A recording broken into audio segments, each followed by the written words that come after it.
నీట్లో మంచి ర్యాంక్ రాని విద్యార్థులకు బెస్ట్ ఆప్షన్ సిఎస్ఈఎంఏ కోర్సులు అడ్మిషన్స్ జరుగుతున్నవి. సో ఇప్పుడు మేనమామ అన్నారు కాబట్టి సొంత మేనమామ జైపాల్ రెడ్డి గారు వాళ్ళ తమ్ముడు బిడ్డని రేవంత్ రెడ్డి గారు చేసుకున్నారు. గీత గారు మీకు మేనమామ కూతురు అయి ఉంటారు. సోయానా మీకు రేవంత్ రెడ్డి గారు తమ్ముడు. వైఫ్ కూడా వాళ్ళ ఫ్యామిలీకి వెళ్ళి వచ్చి రేవంత్ రెడ్డి గారి ఫ్యామిలీ మా జైపాల్ రెడ్డి గారి పాలోళ్ళే వాళ్ళు. పాలల్లే.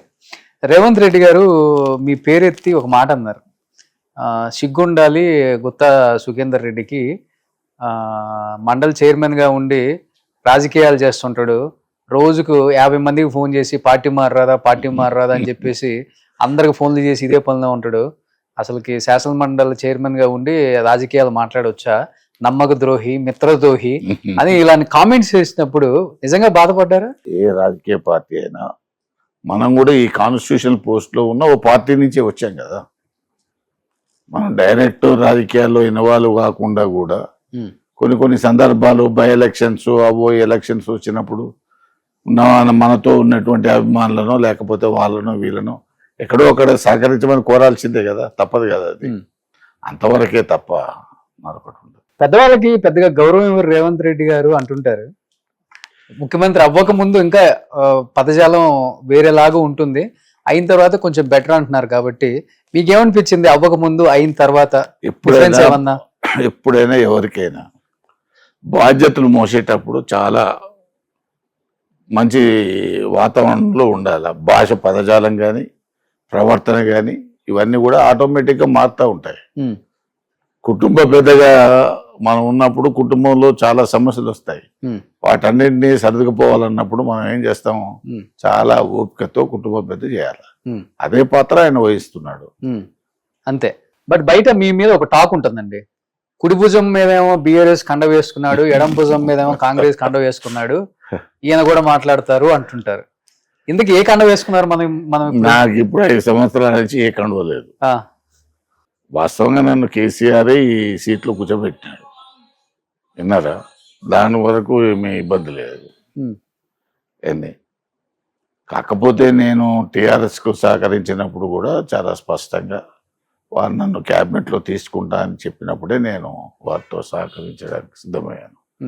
కానీ ఆయనకున్న కారణాలు కావచ్చు, అనివార్య పరిస్థితులు కావచ్చు, ఆయన నన్ను మంత్రి చేయలేకపోయినా ఈ కాన్స్టిట్యూషన్ పోస్టులో కూర్చోబెట్టాడు. అంతవరకు నేను ఆయనకు కృతజ్ఞత తెలియాల్సిందే. కాకపోతే కుడి భుజం మీద ఉన్న కండవ మీద చెప్పారు, ఎడం భుజం మీద ఉన్న కండువ వేసుకోలేదు. ఎందుకనంటే అఫీషియల్ గా వేసుకోవాల్సిన అవసరం లేదు. కానీ ఈ పోస్ట్ లో ఉన్నప్పుడు అందరికి సహకరించాలా, ప్రభుత్వం నడిచేటట్టు చూడాలా, ప్రభుత్వం ప్రతిపక్షాలు తెచ్చే వాయిస్ను కూడా వినాలా. అందుకని నేను ఇద్దరిని 2 పక్షాలను కూడా నా సభలో ఉన్న 40 మందికి ఇంక్లూడింగ్ మీ అందరిని కూడా సమానంగా క్యారీ చేయడం ఒక పాత్ర, ప్రభుత్వాన్ని నడిపించడం కూడా ఒక పాత్ర. ప్రభుత్వానికి సహకరించడం అనేది ధర్మం కదా, అది నడవాలి కదా ప్రభుత్వం. సో ఏకపక్షంగా ప్రవర్తించట్లేదు అంటారు కాంగ్రెస్ వైపు? లేదు.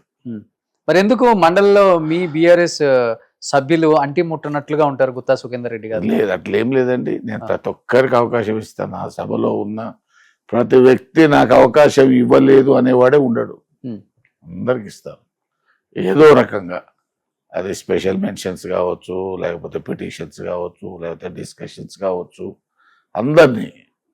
ఒక సభ్యుడు ఉన్నటువంటి పిఆర్టీ ఆయన కూడా ఇస్తాను, 2 సభ్యులు ఉన్న ఎంఐఎంకి ఇస్తాను, ఒక్క సభ్యుడే ఉన్నటువంటి కాంగ్రెస్ కూడా అదే ఇచ్చాను, ఒక సభ్యుడు ఉన్నప్పుడు బీజేపీ కూడా అదే ఇచ్చాము. అందుకనే ఎక్కడ కూడా మనం ఆ పొరపాట్లు కానీ అటువంటి తప్పులు కానీ చేయం.